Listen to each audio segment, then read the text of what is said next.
प्रणाम, मैं हूं प्रीति पांडे। बड़ी बहस में आप सबका स्वागत है। 5 राज्यों में चुनावों की तारीख भले ही अभी नहीं आई है, लेकिन मुद्दे अभी से आकार लेने लगे हैं। पश्चिम बंगाल, असम, तमिलनाडु, केरल और पुडुचेरी में मई में होने वाले विधानसभा चुनाव से पहले ही सीएए पर फिर तकरार शुरू हो गई है। कोरोना वैक्सीनेशन के बाद सीएए लागू करने के अमित शाह के बयान के बाद केरल के सीएम पी विजयन ने सबसे पहले प्रतिक्रिया देते हुए कहा कि केरल में सीएए लागू नहीं होगा।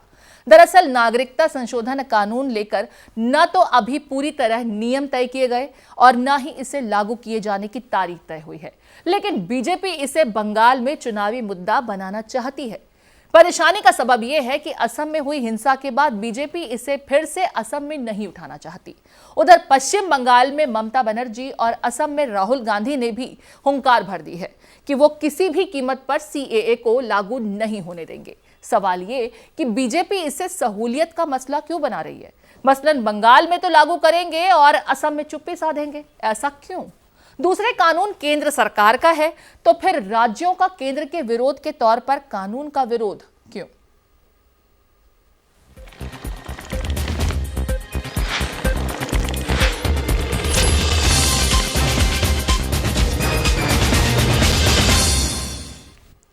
सीएए 2019 के आखिर यानी सर्दियों के महीने में लाए गए सीएए कानून से सियासत के साथ विरोध का ऐसा माहौल बना कि अभी तक सीएए को पूरी तरह अमल में ही नहीं लाया जा सका। दिल्ली में विरोध प्रदर्शन ने तो दुनिया भर में सुर्खियां भी बटोरी और अब बंगाल और असम के चुनावों में सीएए का समर्थन और विरोध फिर एक बार चुनावी मुद्दा बन गया है। आखिर 3 पड़ोसी देशों पाकिस्तान, बांग्लादेश और अफगानिस्तान से धार्मिक उत्पीड़न का शिकार हुए हिंदू, सिख, ईसाई, पारसी, जैन और बौद्ध समुदाय के लोगों को भारत की नागरिकता आसानी से मिलने और घुसपैठियों को बाहर निकालने वाले कानून सीएए से दूसरे सियासी दलों को भला दिक्कत क्या है? राहुल गांधी ने कहा कि असम समझौते की रक्षा की जाएगी, लेकिन सीएए बर्दाश्त नहीं होगा और न ही लागू होगा। कमोबेश ऐसे ही सुर टीएमसी के भी हैं। उधर केरल सरकार ने भी सीएए लागू करने से मना कर दिया है।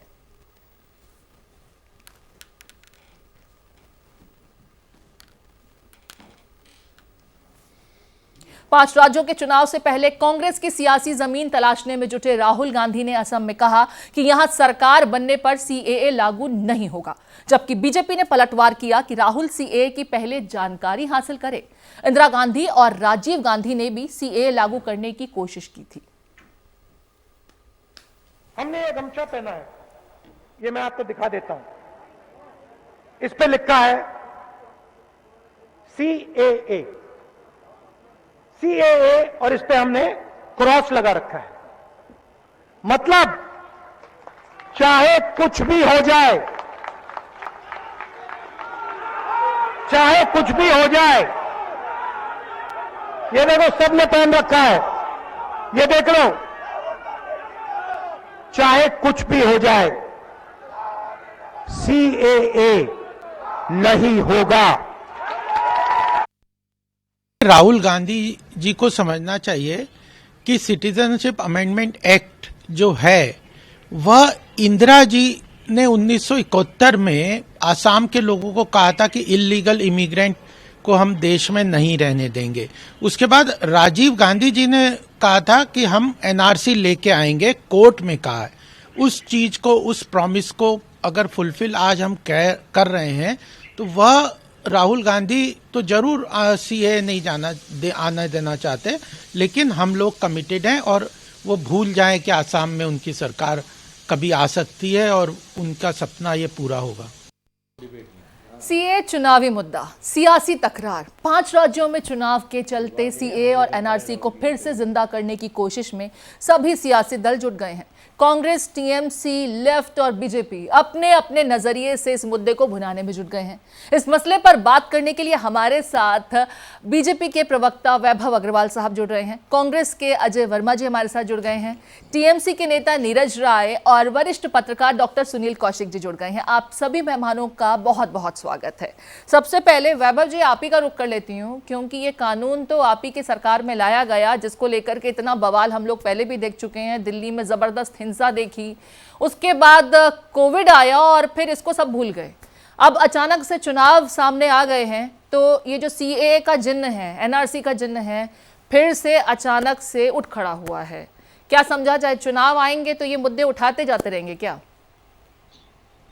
नमस्कार मैडम। मैडम, सीएए का जिन हमारे लिए तो ना दबा था, ना सोया था, ना खत्म हुआ था। हम तो हमेशा से उसकी रेगुलर वो कर रहे हैं, तारीफ कर रहे हैं। और मैटर हम लोग शांत इसलिए हैं क्योंकि मैटर लंबित है माननीय अदालत, और अदालत आएंगी, अदालत अपना फैसला सुनाएगी और वो लागू लॉ तो पहले ही बन चुका है, इसमें कोई दिक्कत नहीं है। और जहां तक लॉ बनाने की बात है, उसको चाहे केरल बोल दे हम लागू नहीं करेंगे, चाहे कोई और प्रदेश बोल दे हम लागू नहीं करेंगे, उनकी बस की थोड़ी है। ये तो सेंट्रल लिस्ट का मैटर है, होम मिनिस्ट्री का मसला है। ये तो लागू होगा, अगर सेंट्रल गवर्नमेंट बोलती है कि लागू होगा तो लागू होगा। लेकिन वैभव जी ये तो मुझे मालूम है, आप जब कह रहे हैं कि जब केंद्र ने बनाया और अगर अदालत से भी क्लियरेंस आप लोगों को मिल जाएगी तो लागू तो ये होकर रहेगा। लेकिन मैंने इसलिए सिर्फ आपके ऊपर इसका दोषारोपण नहीं किया था, बाकी पॉलिटिकल पार्टीज भी उतनी जिम्मेदार हैं, क्योंकि टीएमसी के भी यही सुर हैं, राहुल गांधी भी असम में जाकर के यही बोलते हैं, केरल से भी हमें यही सुनने को मिलता है कि हमारे यहाँ तो हम लागू नहीं होने देंगे। इसको किस तरीके से देखते हैं आप?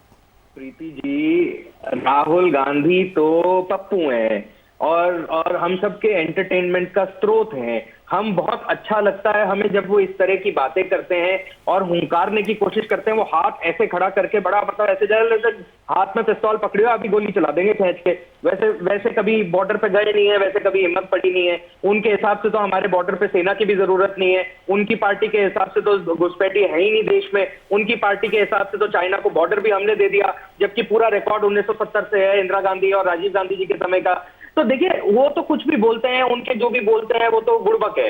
अब हमारी बिहारी भाषा में अगर हम बोले तो वो तो बुड़बक है। तो जहां तक बुड़बक बोलने का बात है, उसमें हमें परेशानी नहीं होती। उनके पास मुद्दे वैसे ही नहीं है। 6-7 साल हो गए सरकार, केंद्र सरकार को, उनके पास करप्शन का कोई मुद्दा नहीं है, उनके पास इकोनॉमी का कोई मुद्दा नहीं है। राफेल का मुद्दा पता नहीं कहां गायब हो गया उनका। राफेल का जिन कांग्रेस के लिए मैं पूछूं आपके शब्दों में तो वो गायब हो गया। वो मसलते रह गए लेकिन वो दिन आया नहीं, निकला ही नहीं। क्यों? क्योंकि जो जिस चिराग को मसल रहे थे वही नकली है, क्योंकि चाइना से दोस्ती है ना, तो नकली चीजों का तो वो है। राहुल गांधी को चलिए हम भूल भी जाते हैं, तो टीडी भी तो यही कह रही हैं और केरल के भी सीएम यही कह रहे हैं। तो कांग्रेस ही, प्रीति जी, दीदी तो कांग्रेस ही है और बहुत अच्छी बात है। सबको अपना मत रखने का आजादी है, क्या दिक्कत है? आप अपना मत रखिए, आप बोलिए मेरी जैकेट का कलर अच्छा नहीं लगा है, आपकी जैकेट का कलर बेहतर है, हम मान जाएंगे, इसमें क्या हो गया। चलिए अजय वर्मा जी हमारे साथ हैं, पहले आपके रिएक्शंस पर एक प्रतिक्रिया उनसे ले लेते हैं। अजय जी, आपने सारी बातें सुन ली, हमारे साथ नीरज जी भी जुड़े हुए हैं, उनका भी रिएक्शन मैं लूंगी। उन्होंने तो ममता बनर्जी को कांग्रेसी करार दे दिया, राहुल गांधी को पप्पू करार दे दिया, सीधे तौर पर कहा कि एंटरटेनमेंट का सूत्र हैं। और बीजेपी तो राहुल गांधी को सिर्फ जब उनको चुटकुले लेने होते हैं तब वो उनको सुनते हैं, देखते हैं। 2014 में एक ज्ञानवान डिग्रीधारी प्रधानमंत्री जी आए थे, वास्को डी गामा साहब, गुजरात से, जिन्होंने भारत की खोज की। भारत इससे पहले था ही नहीं। ये ज्ञानवान लोग देश के कहते हैं। ऐसे ज्ञानवान लोग जिन्हें अपनी डिग्रियों का पता नहीं है, दूसरों की डिग्री पूछते रहते हैं। हिंदुस्तान में हिंदू, मुस्लिम, सिख, ईसाई सबको समानता से रहने का अधिकार है और ये देश सबका देश है, ये किसी एक का देश नहीं है। लेकिन कुछ लोगों को ये गलतफहमी हो गई है कि ये देश उन्हीं का अपना देश है और वो उसे जैसे चाहेंगे वैसे चलाएंगे।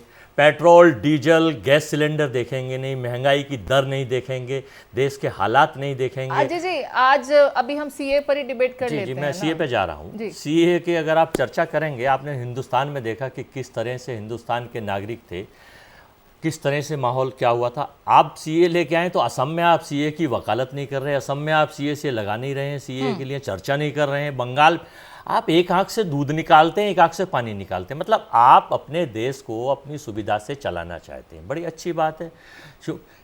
1933 में हिटलर महान जर्मन के चांसलर बने और फिर बाद में जर्मन के हेड हो गए थे। उन्होंने भी यही कोशिश करी थी, लेकिन पूरे देश ने हिटलर का हश्र देखा क्या हुआ था। आप बहुत अच्छा शासन, तानाशाही।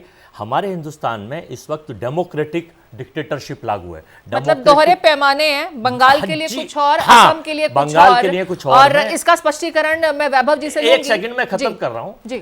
दूसरी बात यह है, भाषा शैली और शब्दों की मर्यादा, एक चैनल पे बैठकर आप देखिए हिंदुस्तान पे कि किस तरह से मद और अहंकार में लोग बीजेपी के ऊपर से नीचे तक, छोटे से बड़े प्रवक्ता, नेता, अहंकार तो रावण का नहीं रहा, अहंकार कंस का नहीं रहा, अहंकार दुर्योधन का नहीं रहा।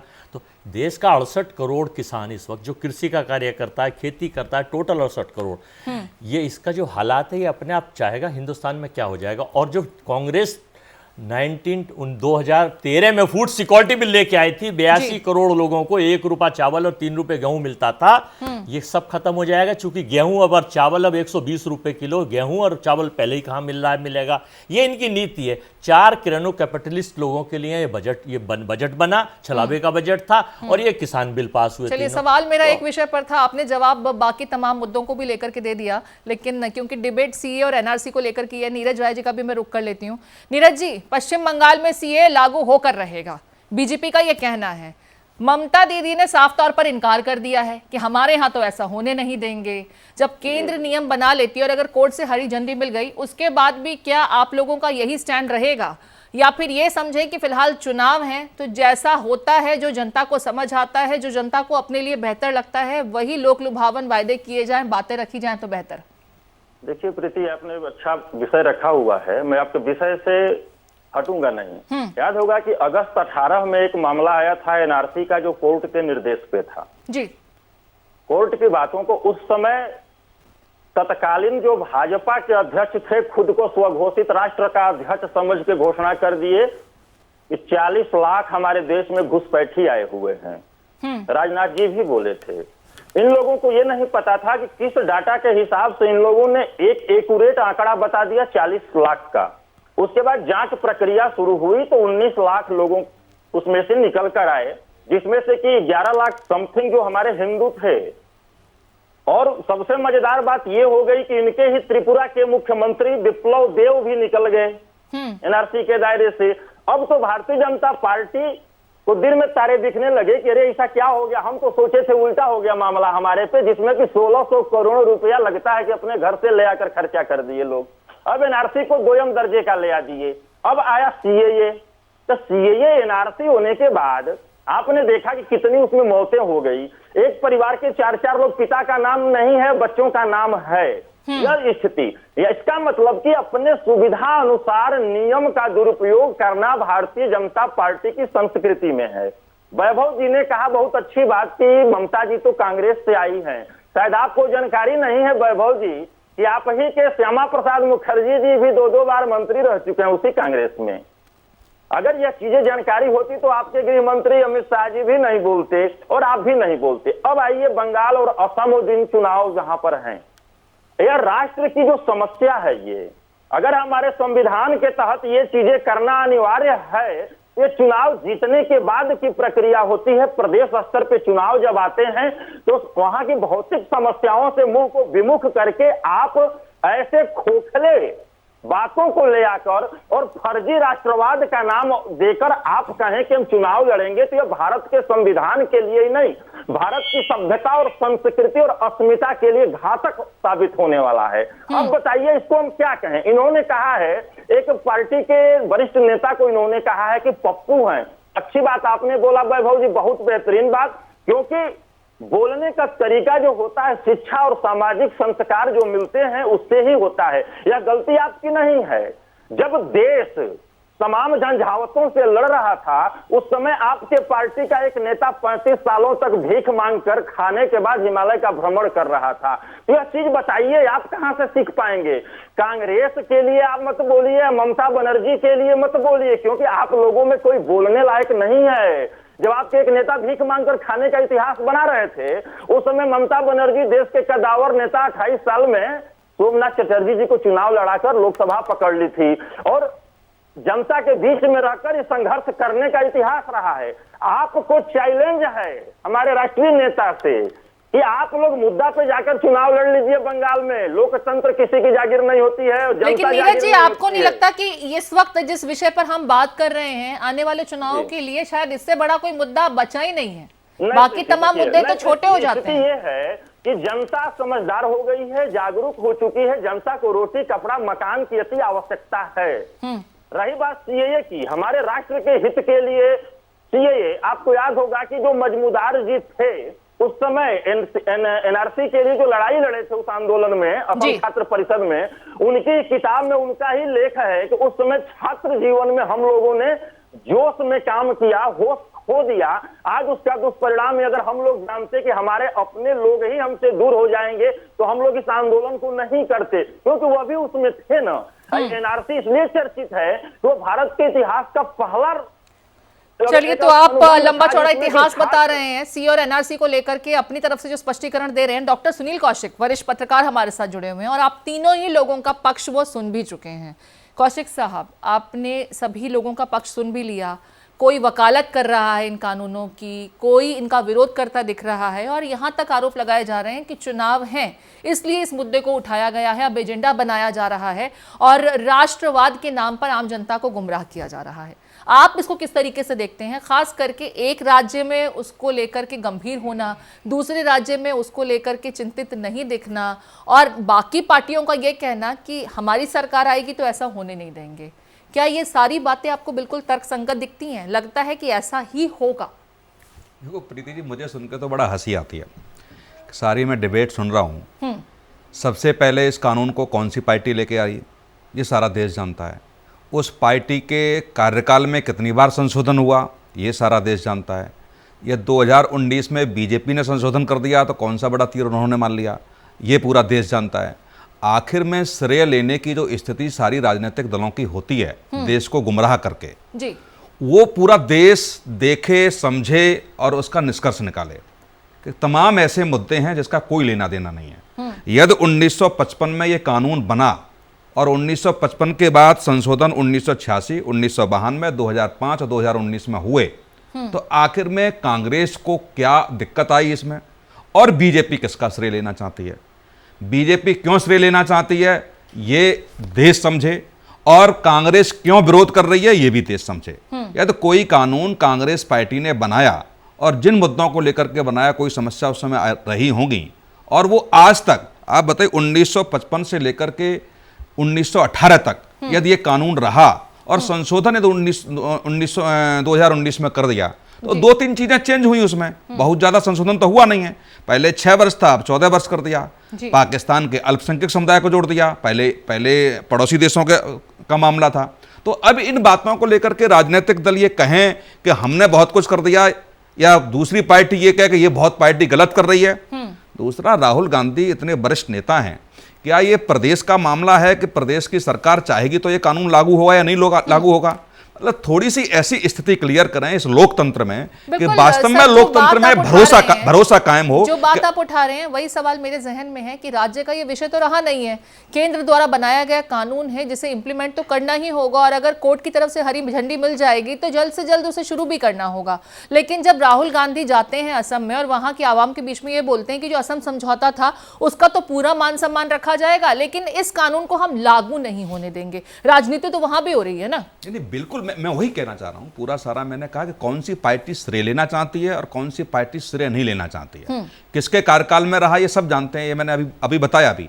राहुल गांधी इतने वरिष्ठ नेता हैं, क्या इतना बड़ा बयान आप दे रहे हैं, सबसे बड़ी पार्टी के आप राष्ट्रीय अध्यक्ष रहे हैं कि हम इस प्रदेश में इसको लागू नहीं होने देंगे। क्या इस देश का युवा समझता होगा? जो लोग सुनते हैं समझते हैं वो क्या हंसते नहीं होंगे? और आज बीजेपी इसका श्रेय ले रही है कि हमने बहुत बड़ी बात कर ली। क्या व्यक्ति हंसते नहीं होंगे बीजेपी पे? ऐसा क्या कर दिया बीजेपी ने?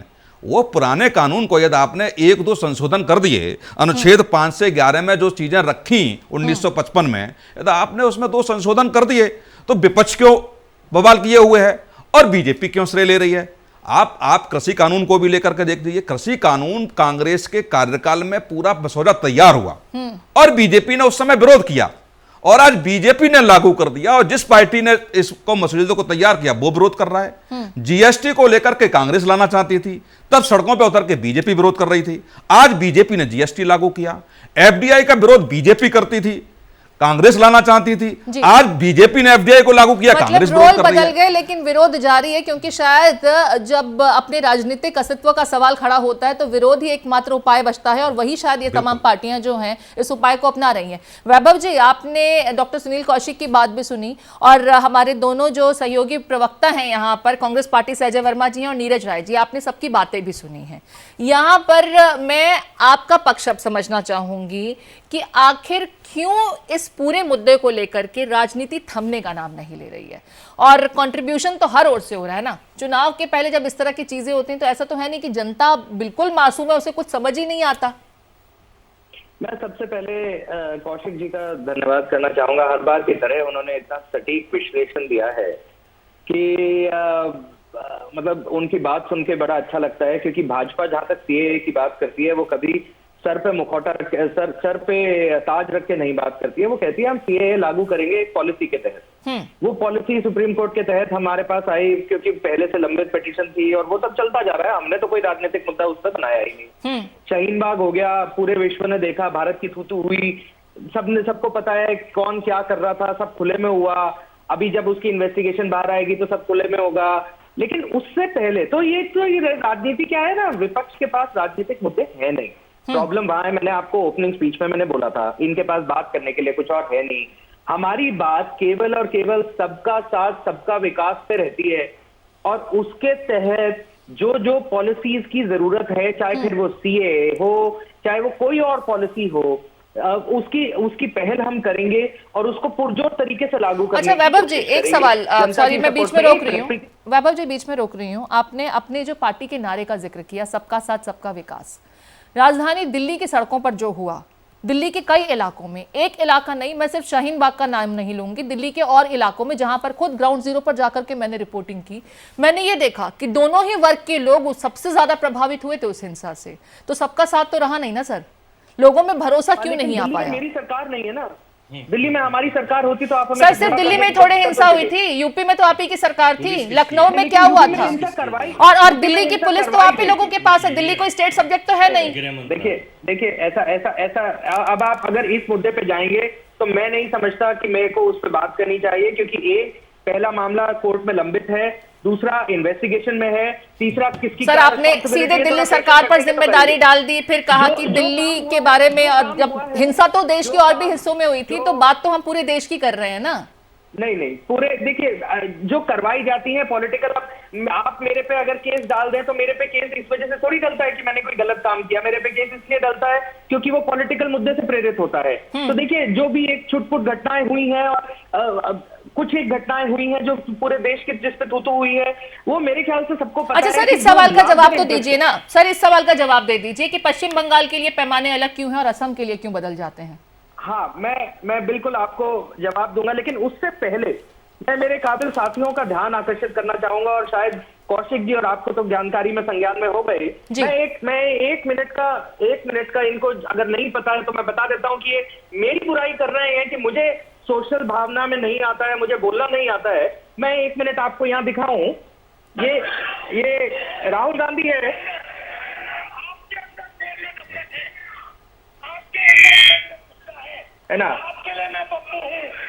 ना, तो वो 23 जुलाई 1918 में पार्लियामेंट में पप्पू अपने आप को बोला गया है।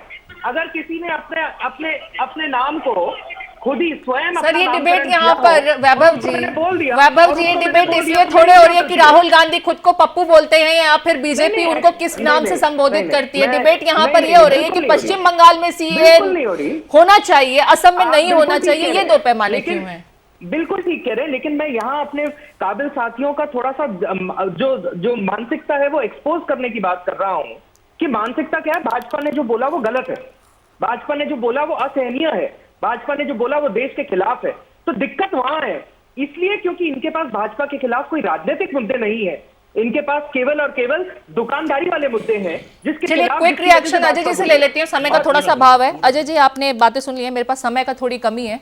क्विक रिएक्शन वैभव जी ने जो बातें रखी, क्योंकि उन्होंने ये जवाब तो नहीं दिया कि पश्चिम बंगाल में क्यों, असम में क्यों नहीं। देखिए जवाब देंगे भी नहीं, क्योंकि देश के ज्ञानवान प्रधानमंत्री साहब जब चाइना का मुद्दा आता है तो जब कहा कि कोई नहीं घुसा है, तो उसके बाद पीएमओ ने उस पर वो किया था कि सब पहली बार ऐसा हुआ कि देश के प्रधानमंत्री ने कुछ और बोला, पीएमओ ने सुधार करा, और अब वर्तमान के सदन में, संसद में, जो देश की सबसे बड़ी पंचायत है, राजनाथ सिंह जी ने कहा कि चाइना पीछे हट रहा है।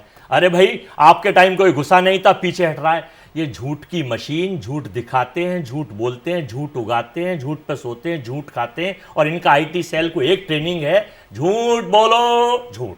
इनका टारगेट सिर्फ इतना है, बीच में हमने आपको डिस्टर्ब नहीं करा, प्लीज प्लीज। देखिए, रहा सवाल सीए और एनआरसी का, ये लोग हिंदुस्तान के कौमी एकजहती माहौल को खराब कर कर इस देश में संस्कृति को खत्म करना चाहते हैं, और बचाव का जब मामला आता है तो तब ये अपनी इनकी भाषा शैली बदल जाती है, और भाषा शैली के बाद, इसीलिए मैं बता रहा हूं, जवाब नहीं देंगे। किए गए कानून को पश्चिम बंगाल में कैसे रोकेंगे आप? देखिए, पश्चिम बंगाल में रोकने का आपने भी प्रीति बोला और सुनील कौशिक जी ने बोला, लेकिन कौशिक जी एक कमी छोड़ दिए उसमें। कौशिक जी, केंद्र की जो योजनाएं होती हैं, केंद्र के द्वारा ही प्रभावी की जाती हैं। आखिरकार भारतीय जनता पार्टी आज भी तो उसी नशे में है क्या कि विपक्ष में बैठने का लंबा अनुभव था। एक केंद्र की सरकार अगर प्रदेश में कोई योजना लागू करती है सेंट्रल की, तो वो भी दोषी देती है प्रदेश सरकार को। एनआरसी पे आपने नहीं बोला कौशिक जी, सुनील जी आपको बोलना चाहिए था इस पे। और रही बात वैभव जी को, तो इस पे बहुत ज्यादा नहीं बता पाएंगे वो। आखिरकार एनआरसी को रोका क्यों गया? 1600 करोड़ रुपया हमारे देश की जनता का लगा था, मोदी जी के और अमित शाह जी के घर का नहीं लगा था। और इनके भाषा शैली पे मुझे नहीं जाना है, क्योंकि भाषा शैली इन लोगों की राष्ट्रीय स्तर पर गिरी हुई है। और केंद्र सरकार अब तक उस पर क्यों नहीं पहल कराने की बात करी है? उसको पहल कराना चाहिए कौशिक जी। और देश की, चलिए, तो कुल मिलाकर के कौशिक जी एक रिएक्शन दे रहे हैं, क्विक रिएक्शन लेकर के। नहीं बोला कि एनआरसी पे पूरा प्रकरण सुप्रीम कोर्ट की कमेटी मॉनिटरिंग कर रही है उसको, तो जब सुप्रीम कोर्ट की देखरेख में सारा कुछ चल रहा हो, जिसमें केंद्र सरकार का कोई हस्तक्षेप नहीं है जी, सुप्रीम कोर्ट पे तो और बहुत सारी कमेटी बनती है, और बहुत सारे मुद्दों में अब इतना समय होगा तो सारा बोलूंगा मैं। चलिए, कुल मिलाकर के कि जैसा कि हमने पहले भी शुरुआत में ही कहा था कि जब चुनाव आते हैं तो कुछ ऐसे मुद्दे हैं जो अचानक से बाहर निकलते हैं और वो बाकी तमाम मुद्दों पर हावी हो जाते हैं। फिलहाल सीएए और एनआरसी ये वो मुद्दे हैं जो राजनीति करने के लिए काफी हैं, और सभी पॉलिटिकल पार्टीज इस मुद्दे का इस्तेमाल राजनीति करने के लिए पहले ही कर चुकी हैं। हालांकि अभी चुनावों की तारीख का भी ऐलान नहीं हुआ है। बड़ी बहस में आज के लिए इतना ही। आप सभी मेहमान हमारे साथ जुड़े, डॉक्टर कौशिक साहब आपका बहुत बहुत शुक्रिया, अजय वर्मा जी साथ जुड़ने के लिए कौशिक जी के साथ में शुक्रिया, वैभव अग्रवाल साहब बहुत बहुत शुक्रिया डिबेट में शामिल होने के लिए, और नीरज राय जी आपका बहुत बहुत शुक्रिया। बड़ी बहस में आज के लिए इतना ही। देश और दुनिया की ताजा खबरों के लिए चलते रहिए समय के साथ। सहारा। प्रणाम।